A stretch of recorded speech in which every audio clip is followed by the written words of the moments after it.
सुप्रभात। आज बात कर रहे हैं मनी का। Money is the six sense without which one cannot use the other five sense.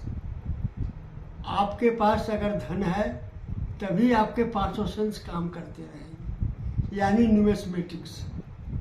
आइए आनंद हेरिटेज में अमरेंद्र आनंद हेरिटेज गैलरी के न्यूमिस्मेटिक सेक्शन को वीडियो के रूप में देखें। धन्यवाद।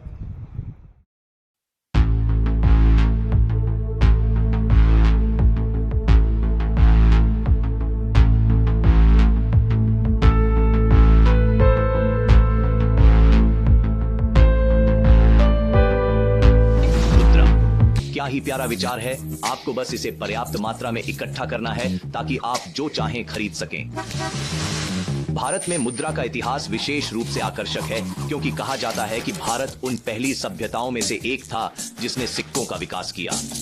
प्राचीन काल में कौड़ी के खोल से लेकर काली मिर्च के दाने और धातु की छड़ों तक, दक्षिण के चोल सम्राटों और हमारे पूर्वी राजाओं द्वारा खूबसूरती से सजाए गए सिक्कों तक पूर्व भारत में समय के साथ पैसे ने कई रूप और आकार लिए हैं, लेकिन जो एक चीज आज भारत की मुद्रा के रूप में जीवित है वह है रुपया।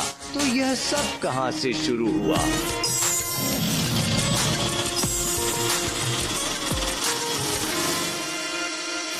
रुपया शब्द संस्कृत के शब्द रूप्य से लिया गया है, जिसका अर्थ है चांदी का सिक्का। कई सदियों के बदलाव के बाद शेर शाह सूरी आए, जिन्होंने चांदी का एक सिक्का जारी किया जिसे रुपया कहा गया, आधुनिक रुपए का पूर्ववर्ती। 1939 में स्वतंत्र भारत ने अपना पहला मुद्रा नोट जारी किया। यह 1 रुपए का नोट था जिस पर शेर का प्रतीक अंकित था। कई देशों के पास मुद्रा का प्रतीक होता है, लेकिन भारत के पास 2010 तक नहीं था। उदय कुमार, एक भारतीय डिजाइनर, ने रुपए के लिए एक सरल लेकिन प्रभावी डिजाइन प्रस्तुत किया। यह प्रतीक देवनागरी अर और रोमन आर से लिया गया है, जिसमें ऊर्ध्वाधर बार नहीं है। क्या आप इन समानांतर रेखाओं को देख रहे हैं? ये रेखाएं भारतीय ध्वज और समानता के चिन्ह का प्रतीक हैं। कृपया ध्यान दें, यह तथ्य आपको एक ही समय में देशभक्त और बुद्धिमान दिखने का तरीका है।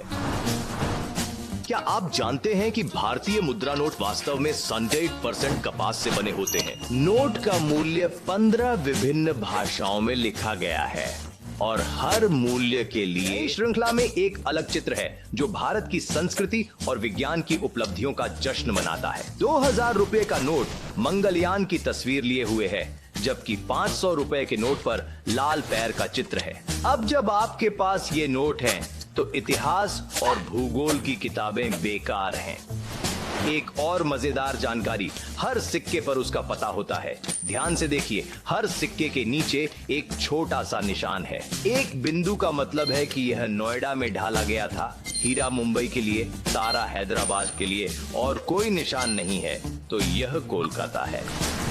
हम अब डिजिटल पैसे की ओर बढ़ रहे हैं, लेकिन ई रुपए और इसके पीछे की लंबी इतिहास के साथ रुपया खुद को उम्मीद है कि वह टिकेगा। हमारे इतिहास, हमारी सांस्कृतिक विविधता और यह तथ्य कि जीवन में एकमात्र स्थायी चीज परिवर्तन है की याद दिलाता है।